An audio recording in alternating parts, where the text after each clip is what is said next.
write down the free resources, the free tools that you told me to do to start recording content, you know, maybe like a basic budget amount to invest in equipment. Yep. You know, and mind you, people, here were my numbers when I met Alex. Okay, I was working at a job. I was making $2,000 a month. But once I actually started working with Alex, I actually lost my job. So I lost my income. And he had told me, okay, we got to start creating content. We got to get out there. And he was giving me different ideas to bring in revenue and create like a stream of income from what I was teaching. So here was the numbers. I was making $0 to $2,000 a month, had $20,000 in debt. My cash flow was $0 to $500. My expenses were going up because, you know, now I don't have any income coming in, so I have to use whatever cash flow savings. I was putting myself more into debt so that I can just, you know, keep things flowing. Hence, Velocity Banking kept me afloat a little bit because I had my line of credit, and you know, it was rough. So coming over here to this side, give us like, you know, just a basic fundamental. What was the tools that you had initially told me to start using first, and then we're going to explain how we gradually graduate from each expense, each equipment, each investment, you know, paying you and also paying for things and services and that nature. Gotcha. So to start, Denzel already had a really strong background in velocity banking, personal finance, so he had a specific set of knowledge. So we already had a specific set of information that he wanted to share. Knowledge. So now it's a matter of, okay, well, how can I reach my audience with that specific set of knowledge? And for him, since he was starting out, he didn't have a huge budget for, let's say, you know, Facebook advertising, and he had an ability to present, to speak, almost public speaking type of thing. So I recommended he do YouTube videos. And with these YouTube videos, start out doing what with iPhone, in your room, using the sun as your lighting. So you start out just with the bare bones. Yeah. I was using the iPhone mic, and you guys heard me. Maybe not that well, but even to this day, those are my highest performing videos, my worst videos. But that's the thing though. The worst produced, but the best content. And at least with this, you got started. It's not like with this whole new studio that you have now. Right. When people want to start YouTube channels or even start a business, they're like, oh, I need an office. I need to like go all the way into the future into this type of setup. But realistically, you need to start small, build your content out, get better at presenting, understand who your audience is, what they want, and then slowly but surely scale up your equipment, your office, your staff. Right. But you have to start here. Stay there. Exactly. Because you also want to respect your audience that is supporting you from day one. They're like, okay, I like this guy, I'm watching his content, or if you're a woman, they're watching your content, you're like, wow, she's awesome. You know, I'm going to stick with her, I think she can make it. And then as you're growing, then you level up. Right. That's the thing, most people, they don't want to focus on the content, they just want to invest money into expensive equipment. You literally just had, when you were at the YouTube stage, starting out, iPhone, and I maybe gave you some little mic that you could plug into your phone, and you're using your room and your sunlight. But then you built out your experience, you built out your content base. So then from here, YouTube was a good place to start with you because, like I said, you're a good public speaker, you can present, you can speak well, but it's also free.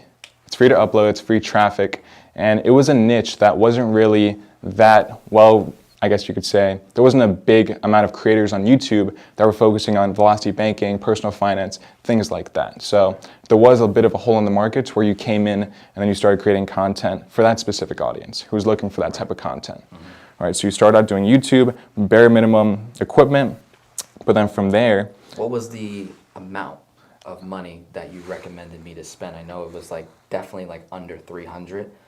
Like in terms of what, like equipment? Equipment, the mic, you know, different lighting, cheap stuff. Because I remember he was sending me stuff on Amazon like, yo, just buy this. It's $20.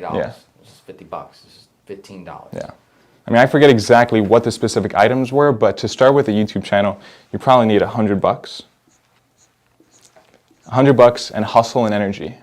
Those two other factors you don't need money for, but all you need is really $100 for equipment, like that little mic was $50 that you started using at first. Maybe like you can on Amazon get some nice lighting for $40, that would help. But it's not really about the monetary investment. It's more about the time, the energy, the hustle, the patience, because when you started making YouTube videos, you didn't really build up a huge audience for the first, 3 or 4 months, maybe 5. And that's the thing, most people, they create a few videos and they want to somehow become viral and become famous off of a few videos. One video. But you took the time, you made videos almost every day, right? Yeah, literally. Yeah. Every day. Every day, and he trusted the process, and then that's why around month 6, month 7, he got that exponential growth, right? So let's talk about that. Yeah. So once we started making videos, I was spending a couple dollars here and there. Yeah. What was a way that I was bringing in the actual income? What tool Gotcha. did I use for Okay. that? So once you started building up a bit of an audience on YouTube, you got on Patreon, and Patreon's where if you have a YouTube channel, people that watch your videos, they can donate $5, $10, $50, or $100. But Denzel actually created packages to where they would get phone calls, they would get resources, they would get coaching. So then his first revenue stream was Patreon. And this is before we set up any of the programs like the Masterclass, the Lifetime, the Manifesto. So this was the first revenue stream where he started putting the link to his Patreon in his bio.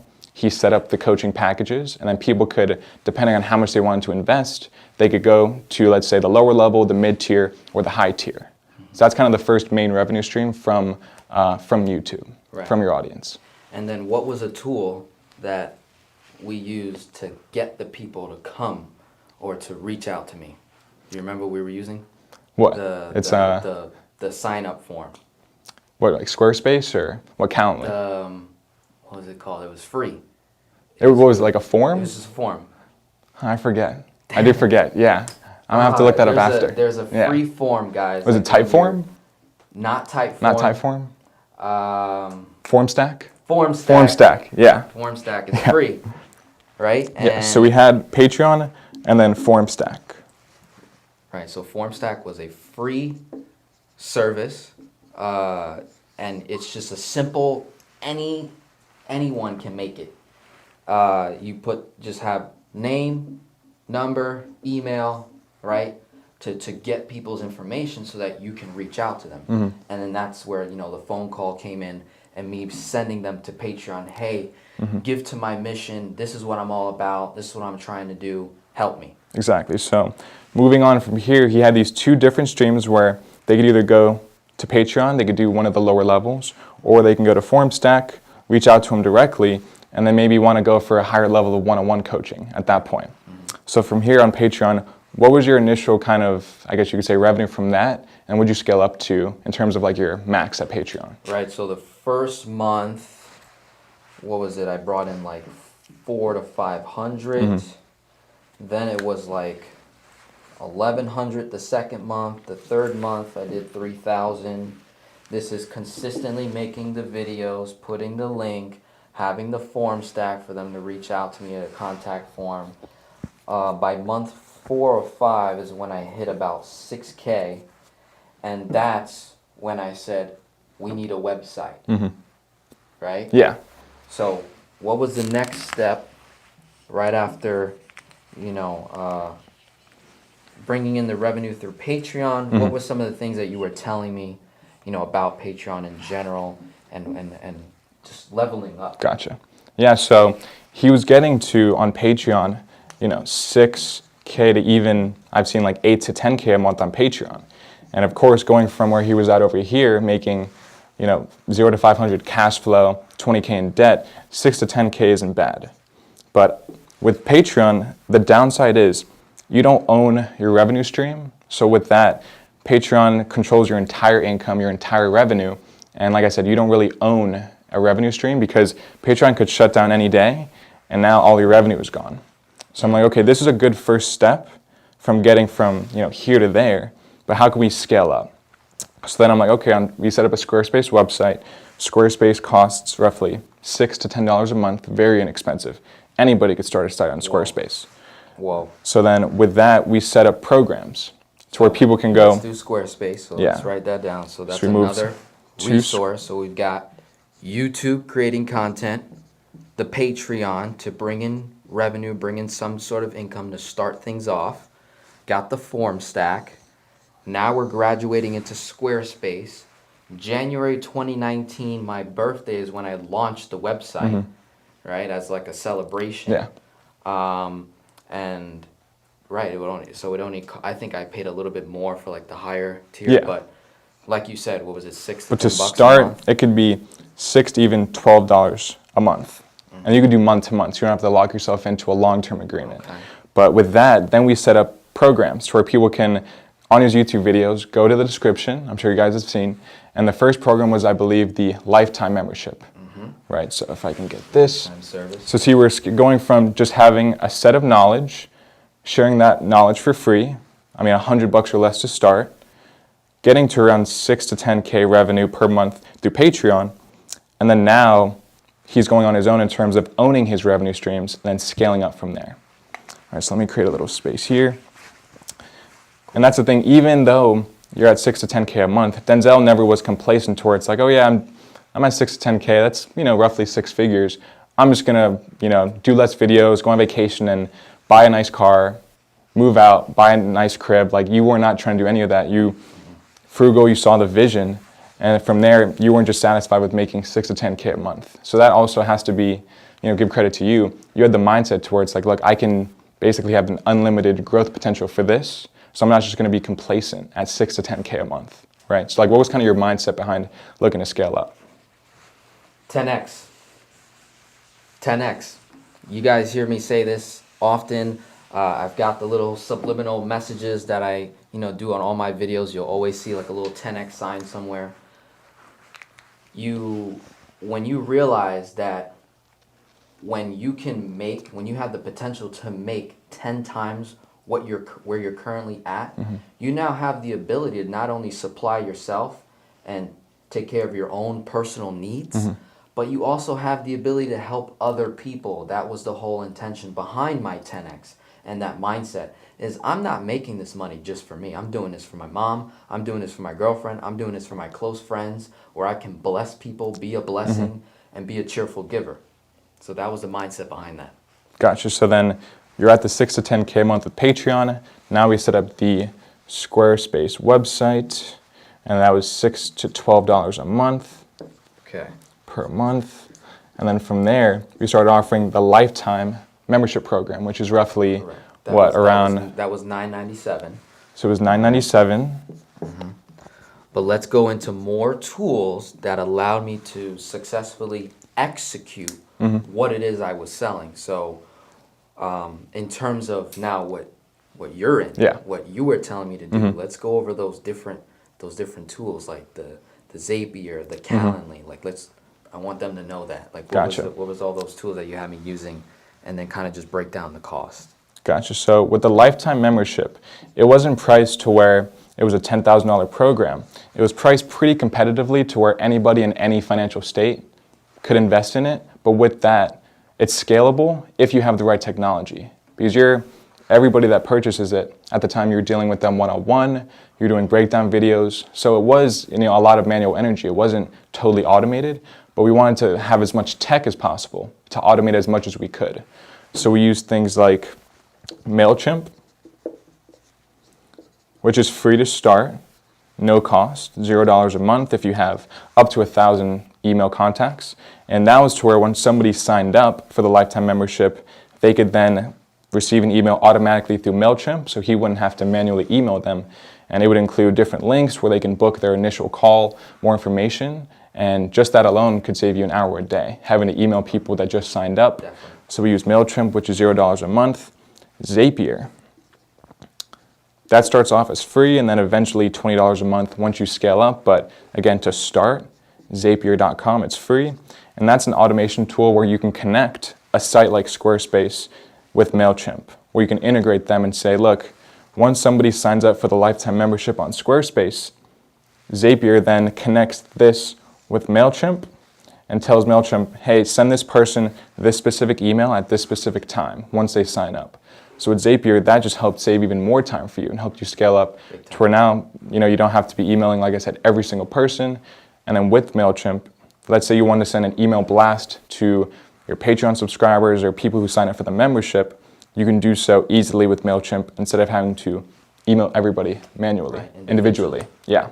Okay. So, And then to schedule the call, what was the other tool? yeah, so we use another tool called Calendly, Calendly,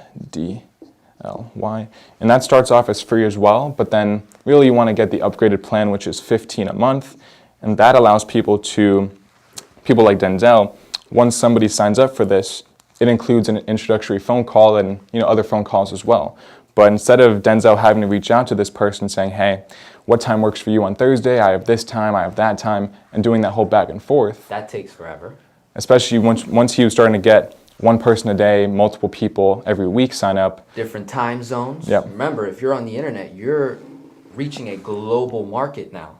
So, Gotcha. So Calendly is basically a scheduling tool which allowed Denzel to integrate the calendar on his phone with this software so that he would send the link to somebody. They would go on, they would see what time he has available, and they would just book the call right then and there. So there's no back and forth, there's no emailing, no texting. This tool allowed you to scale up in that sense because even though the phone calls, he has to obviously take their manual calls one-on-one, this allowed him to take more calls, which allowed him to get more members at the same time. Okay. Yeah. Awesome. Now, the next tool was managing all the different services that I offer. So now I got 4 services. The lifetime, right? We're in like February, March of 2019. This is full rolling out. Got the lifetime, and I got the Patreon page with 3 different tier levels at different price points. So that's 4 groups of people. What was the other tool that we used to manage that? And watch your foot, because it's like My bad. table. So manual. Or you mean the tool to, what do you mean? Like the CRM or? The CRM. Okay, the CRM. So once he started scaling up this program and he started offering other programs, he has to manage all these contacts. So we used a tool called Pipedrive. And this is a simple CRM. You can get it for free, but you really want to upgrade to the $20 a month plan. And this allowed him to keep track of all of his contacts, whether they were a Patreon member, a lifetime member, when's the last time they talked, when's their next call coming up, because once he started scaling up in terms of, like I said, getting multiple people a week on this program, he needed to be able to manage them and make sure that he's giving each one of them, what they paid for. So this is kind of the next step in terms of managing all those contacts. Okay. Yeah. Cool. And look where we kind of started, where we started literally with just a knowledge base. This is good stuff, man. Knowledge base, no audience, no really money to spend on paid traffic. I mean, 0 to 500 in cash flow, $20,000 in debt. And he started off doing YouTube, but he also had the hustle, that he spent the time, he had the energy, he had the patience to turn just this knowledge base into now all these softwares. He's paying me, now he has other team members, he's getting people to pay this almost every single day, more clients every single day paying this. So this is after what, maybe a year doing the videos, or what, like 8-10 months? So by like, I think it was like May or June of 2019, I closed it off because I had overload. So I had to manage the amount that I was putting out. And then that's when I started creating more and more services. Exactly.